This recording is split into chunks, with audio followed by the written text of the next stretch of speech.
There is a simple moment that reveals more than years of conversation ever could, and it happens faster than most people expect. In just 5 seconds, you can watch how someone reacts when attention shifts away from them, when praise is given elsewhere, or when a boundary is calmly set. And what can't tolerate a mirror will always reveal itself. This knowledge isn't meant to harden you, it's meant to free you. When you recognize the signs early, you save energy, protect your peace, and choose relationships rooted in mutual respect rather than control. Awareness is not cruelty, it's self-respect in motion. When attention shifts away from someone, a subtle but powerful moment unfolds, one that reveals how secure a person truly is within themselves. This moment doesn't require confrontation, accusations, or emotional intensity. It happens naturally when praise is given to someone else, when a conversation moves away from their achievements, or when they are no longer the center of emotional gravity. A grounded individual adapts without effort.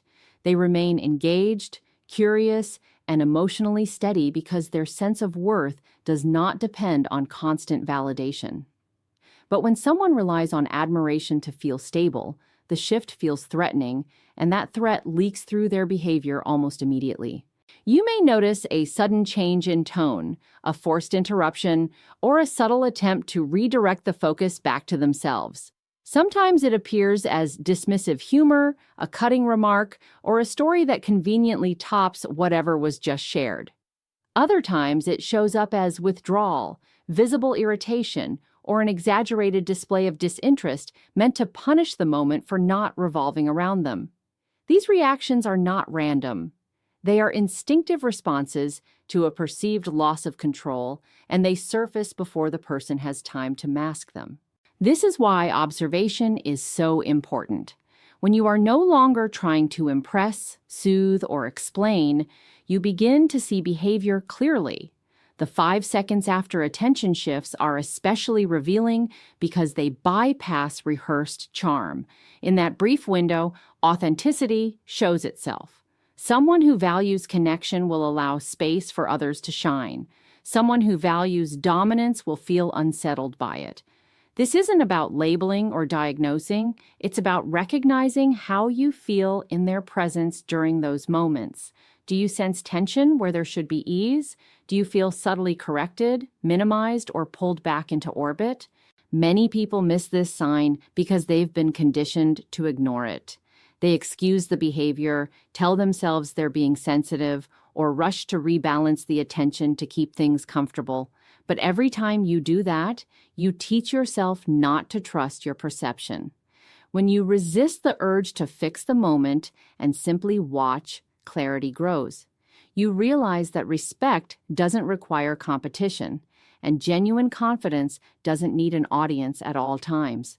This awareness changes how you move through relationships. You stop chasing approval and start noticing reciprocity. You understand that someone who cannot tolerate shared attention will eventually struggle with shared power, shared joy, and shared reality. The shift is quiet but profound, and it begins the instant you allow attention to move naturally without rushing to manage the emotional aftermath that follows. When boundaries are calmly set, something important happens beneath the surface of any relationship. A boundary doesn't need to be dramatic, harsh, or emotional to be effective. It can be as simple as saying no, taking time before responding, declining to over-explain, or choosing not to engage in a behavior that once felt obligatory. For emotionally healthy people, boundaries are understood as acts of self-respect. They may feel momentary disappointment, but they adjust, respect the limit, and continue relating without hostility. For someone who is uncomfortable with boundaries, that calm assertion feels like a direct challenge. The discomfort often appears immediately. You may notice a shift in energy, a tightening of the conversation, or a subtle attempt to question your decision. What sounded reasonable moments ago suddenly becomes confusing to them. They may ask why repeatedly, not to understand, but to wear you down. Calm boundaries expose entitlement because they remove emotional leverage. When you are no longer pleading, apologizing, or justifying, control slips away, and that loss reveals itself through irritation, guilt-tripping, or quiet resentment. Sometimes the reaction is indirect. Instead of open anger, there may be withdrawal, silence, or a cool distance meant to make you feel uneasy. The message is unspoken but clear. Your boundary has disrupted their sense of access to you. Other times, the response is exaggerated concern or faux confusion, as if your simple limit is somehow unreasonable or hurtful. This tactic subtly shifts the focus away from your boundary and onto your supposed insensitivity, attempting to make you doubt yourself. What makes this moment so revealing is the calmness of your delivery. You didn't attack. You didn't accuse. You simply stated what you will or will not accept. That neutrality leaves no emotional chaos to hide behind. When someone reacts strongly to a calm boundary, it highlights that the issue isn't your tone or timing, but their expectation of unrestricted influence. Boundaries expose whether connection is built on mutual respect or silent control. Many people struggle here because they've been taught that setting limits is selfish or unkind. They feel responsible for managing other people's emotions, especially discomfort. As a result, they soften boundaries until they disappear. But each time you hold a limit without defensiveness, you reclaim a part of yourself. You learn that you are allowed to exist without explanation. You are allowed to change your mind. You are allowed to protect your energy without permission. Over time, patterns emerge. Those who respect you may not always like your boundaries, but they adapt. Those who rely on access to maintain power will continue testing, pushing, or punishing. Observing this without rushing to fix it gives you clarity. You stop measuring relationships by words and start measuring them by responses to self-respect. And in that space, you begin to understand that discomfort in others is not proof that you are doing something wrong, but often proof that you are finally doing something right. When defensiveness appears instead of self-reflection, it reveals how someone relates to accountability.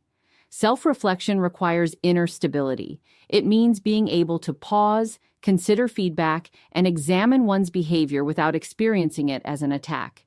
Emotionally mature people may feel discomfort when confronted, but they lean into it. They ask questions, acknowledge impact, and take responsibility where needed.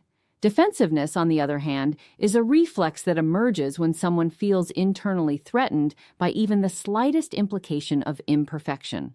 This reaction often happens quickly. A simple observation turns into an argument. A neutral comment is reframed as an insult. The conversation shifts away from the issue at hand and toward protecting an image. You may notice blame being redirected, your intentions questioned, or past mistakes brought up to level the field. The goal is no longer understanding, but escape. Defensiveness builds walls where curiosity should exist, and those walls are built fast. What's important here is not the content of what you said, but the pattern of how it's received. When someone consistently reacts with justification, denial, or counter-accusation, it signals an inability to tolerate self-examination. They are not listening to understand, they are listening to defend. In these moments, resolution becomes impossible because growth is not the objective. Preservation of ego is. This creates a dynamic where you feel unheard, misrepresented, or emotionally exhausted after trying to communicate something reasonable. You may find yourself softening your words, choosing silence, or abandoning important topics altogether to avoid triggering that response. Over time, this teaches you to shrink. You begin carrying the weight of unspoken truths while the other person remains unchanged. Defensiveness thrives in this imbalance because it discourages honest dialogue and rewards avoidance. The more you adapt, the less they have to. The contrast becomes clear when you encounter someone capable of self-reflection. With them, disagreement doesn't feel dangerous. They may not immediately agree, but they don't need to win. They consider your perspective without rewriting it. They can sit with discomfort long enough to learn from it. That ability creates emotional safety because you know that truth won't be punished. Recognizing defensiveness is not about proving someone wrong. It's about noticing how often accountability is met with resistance. When reflection is replaced by defense, growth stalls, trust erodes, intimacy weakens, and the relationship becomes a performance rather than a connection. You don't need to argue against defensiveness or try to break through it. Your awareness alone changes the dynamic. As you begin to value self-reflection in yourself, you naturally seek it in others. You stop mistaking intensity for honesty and excuses for explanations. You understand that real strength lies in the ability to look inward without collapsing. When defensiveness dominates, it shows you the limits of the relationship. And knowing those limits allows you to decide where to invest your energy, your voice, and your truth. The need to regain control or validation often surfaces the moment someone feels overlooked, challenged, or emotionally uncertain. Control doesn't always look aggressive or obvious. More often, it appears in subtle behaviors designed to restore a sense of superiority or reassurance. This might show up as steering conversations back to their opinions, subtly correcting others, or creating situations where their importance is reaffirmed. These actions are rarely conscious strategies. They are instinctive attempts to stabilize a fragile sense of self. When validation becomes a requirement rather than a preference, interactions start to feel one-sided.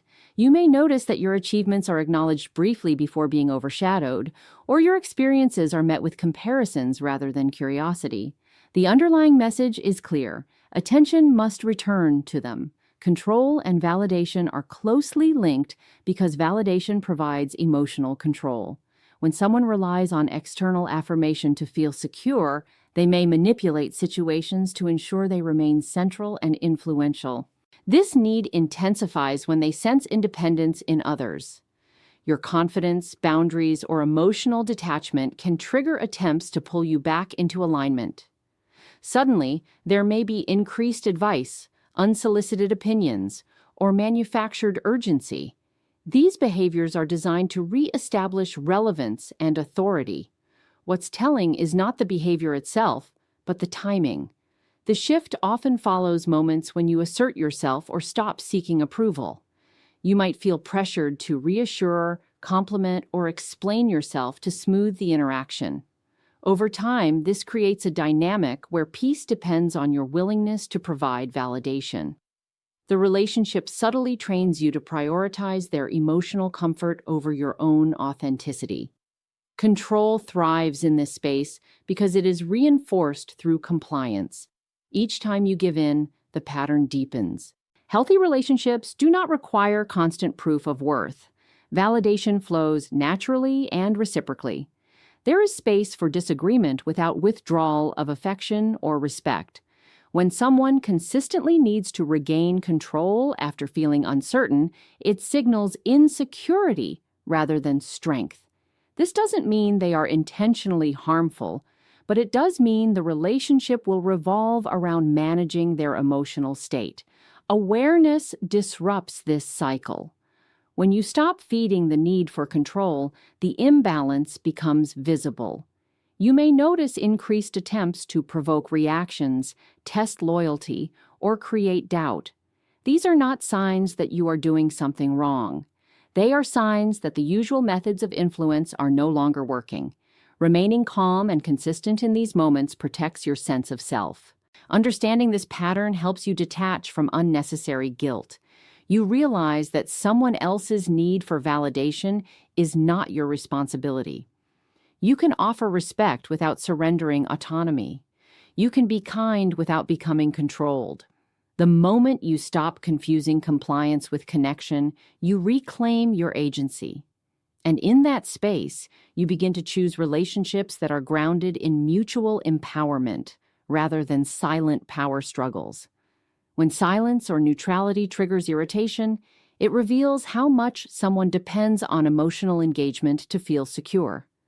Silence is not aggressive. Neutrality is not rejection. Yet for some, the absence of reaction feels unbearable because it removes leverage.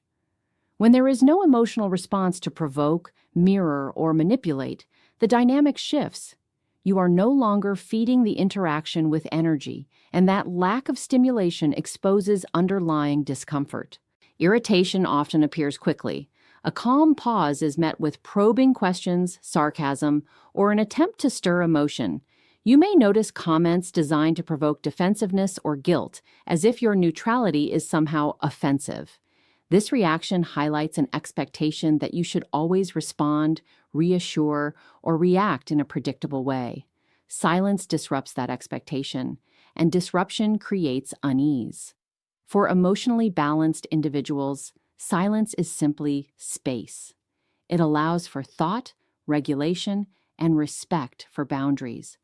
But when someone relies on control or validation, silence feels like loss. Without feedback, they cannot gauge influence.